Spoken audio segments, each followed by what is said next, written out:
जादुई तितलियों वाली परी। परी लोग की सभी परियां त्रिशा परी का मजाक बनाया करती थी, क्योंकि त्रिशा परी एक तितली जैसी दिखती थी। एक दिन एक परी अपनी बर्थडे पार्टी के लिए सभी परियों को इनवाइट कर रही थी। तब भी त्रिशा परी कहती है, मैं भी आ सकती हूँ तुम्हारी बर्थडे पार्टी में। माफ करना, पर तुम नहीं आ सकती, क्योंकि पार्टी में सिर्फ परियां अलाउड है, न कि तितलियां। समझ गई? अब मैं चलती हूँ, क्योंकि काफी तैयारियां करनी है।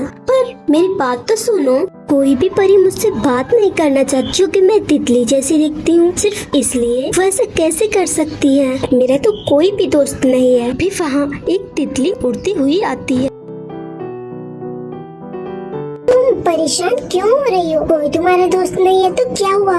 मैं हूँ ना तुम्हारी दोस्त। अरे पर तुम तो तितली हो, फिर तुम कैसे बोल सकती हो? वो तो मुझे भी नहीं पता, पर मैं इतना जानती हूँ कि मैं हमेशा से ही बोल सकती हूँ। क्या तुम मुझसे दोस्ती करोगी? हाँ, क्यों नहीं, मैं जरूर करना चाहूँगी। फिर कुछ ही दिनों में वह दोनों बहुत ही अच्छी दोस्त बन जाती हैं। फिर एक दिन, तुम्हें पता है कल मेरा बर्थडे है, क्योंकि कोई भी परी मुझसे बात नहीं करती है, इसीलिए मैं अपना बर्थडे मनाती ही नहीं हूँ। अगर तुम्हें बर्थडे से इतनी खुशी मिलती है तो मैं मनाऊंगी तुम्हारा बर्थडे, और सारी तैयारियाँ तुम्हें बिना बताए ही करूंगी। वह तितली पार्टी की सारी तैयारियाँ करने लगती है, और त्रिशा परी को इस बारे में कुछ भी नहीं पता था। अरे आजकल तो तुम बहुत ही कम दिखती हो, क्या बात है? वो कुछ नहीं, बस थोड़ा काम था, उसी में बिजी थी, और कुछ नहीं। वो मैं तुम्हें नहीं बता सकती कि मैं तुम्हारे लिए पार्टी की तैयारियां कर रही हूँ। कुछ देर बाद तुम्हें खुद ही पता चल जाएगा। कुछ समय के बाद शाम हो जाती है। त्रिशा परी,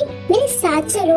अरे पर कहाँ, अभी मुझे बहुत ही काम है, मैं नहीं आ सकती। ठीक है, अगर तुम नहीं आई तो मैं तुमसे कभी बात नहीं करूँ। अच्छा ठीक है, चलो चलते हैं। वह तितली त्रिशा परी को बर्थडे पार्टी में ले जाती है। अरे ये तुम मुझे कहाँ लाई? ये किसकी बर्थडे पार्टी है? ये सब तुम्हारे लिए है। क्या? पर कैसे? मेरा मतलब है, ये सब किसने किया? ये सब मैंने तुम्हारे लिए किया है, क्योंकि मुझे पता है कि तुम्हें बर्थडे मनाना कितना अच्छा लगता है, इसीलिए मैंने ये सब किया है। ये सब करने की क्या जरूरत थी? तुम सच में मेरी बेस्ट फ्रेंड हो, मैं ये सब कभी भी नहीं भूल पाऊंगी। तभी वहाँ कुछ परियां आती हैं। त्रिशा परी, हमें माफ करना, हमने तुम्हारे साथ इतनी गलत तरीके से बात की, पर फिर भी तुमने हमें अपनी बर्थडे पार्टी में इनवाइट किया। अरे पर मैंने तो नहीं किया, फिर किसने किया? मैंने किया है, तो सब ठीक हो गया है ना? तो ये सब भी तुम्हारी दोस्त बनेगी, और फिर हम सब मिलकर खुशी से रहेंगे। सभी बहुत ही खुश होते हैं। सो फ्रेंड्स, अगर आपको ये कहानी अच्छी लगी हो तो वीडियो को लाइक कीजिए और चैनल को सब्सक्राइब कीजिए। सौतेली माँ और परी का जादुई आईना। हेलो दोस्तों, आज मैं जो आपको कहानी सुनाने जा रही हूँ, ये कहानी है परी के जादुई आईने की कहानी। तो चलिए दोस्तों, कहानी की शुरुआत करते हैं। कई साल पहले एक परियों का देश था, जिसका नाम परीलोक था। उस परीलोक में एक दिव्य परी नाम की परी रहती थी। दिव्य परी बहुत ही काली थी, इसी वजह से उसकी सौतेली माँ उससे नफरत करती थी। दिव्य परी का सिर्फ चेहरा ही काला था। उसकी सौतेली माँ की एक सगी बेटी थी, जो बहुत ही सुंदर थी। उसे अपनी खूबसूरती पर बहुत ही घमंड था, जिसका नाम चांद परी था। एक दिन, चांद परी बेटी, तुम कहाँ हो? माँ, मैं यहाँ हूँ। जाकर देखो उस काली ने खाना बनाया है या नहीं। ठीक है माँ, मैं अभी जाकर देखती हूँ। चांद परी किचन में जाती है। काली, खाना बना क्या? नहीं दीदी, मैं सभी बना लूंगी, पर आप और माँ हमेशा मुझे काली कहकर क्यों बुलाती हैं? मेरा नाम तो दिव्य परी है। इसलिए क्योंकि तू काली है, और काली को काली ही बुलाना चाहिए, समझी? अब जल्दी से खाना बना, मुझे बहुत ही भूख लगी है। एक दिन दिव्य परी आईने के सामने बैठी हुई थी। मैं इतनी काली क्यों हूँ? अगर मैं गोरी होती तो मेरी माँ और बहन मुझसे बहुत ही प्यार करती। भगवान जी, आपने मुझे इतना काला क्यों बनाया? क्या मैं कभी भी गोरी हो सकती हूँ? सभी मुझसे नफरत करते हैं, अब मैं क्या करूँ? इसी तरह हर रोज दिव्य परी आईने के सामने बैठकर भगवान जी से शिकायत करती थी। इसी तरह से दिन बीतने लगते हैं। एक दिन उसकी माँ बोली, जल्दी जा, और नदी से पानी भर कर ला। पर माँ अभी तो रात होने वाली है, मैं भी कैसे जा सकती हूँ? मैं कल सुबह ही जाकर ले आऊंगी। और वैसे भी खाना तो बन ही चुका है और पीने के लिए पानी भी है, मैं सुबह ही ले आऊंगी। नहीं, मैंने कहा अभी मतलब अभी।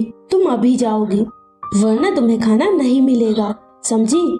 ठीक है माँ, मैं अभी जाती हूँ। दिव्य परी पानी लेने के लिए चली जाती है और नदी के पास पहुंच जाती है। तभी उसने देखा नदी के पास एक आईना पड़ा हुआ था और वह बहुत ही चमक रहा था और उसके आसपास बहुत सी जादुई तितलियां उड़ रही थी। दिव्य परी कहती है, ये आईना किसका हो सकता है? ये कितना अच्छा है और यहाँ कोई भी नहीं है, तो मैं ही ये आईना उठा लेती हूँ।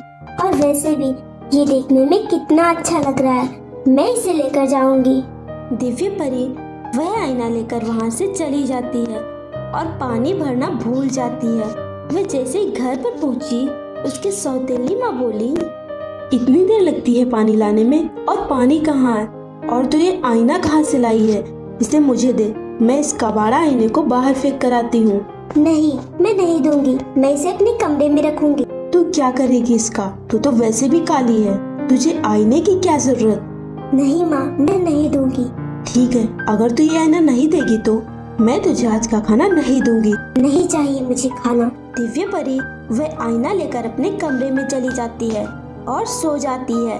कुछ देर बाद उसे भूख लगती है, उसकी नींद खुल जाती है। तभी वह देखती है उसके सामने ढेर सारा खाना रखा हुआ था। वह सोच में पड़ जाती है, ये कैसे हो सकता है? तभी वह आईने के सामने जाती है। उसने देखा उसका चेहरा बहुत ही सुंदर था और चमक रहा था।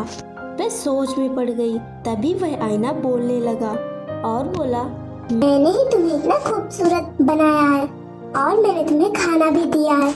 मैं एक जादुई आईना हूँ, क्योंकि अब तुम गोरी हो चुकी हो, इसीलिए अब तुमसे सभी प्यार करेंगे, कोई भी तुमसे नफरत नहीं करेगा।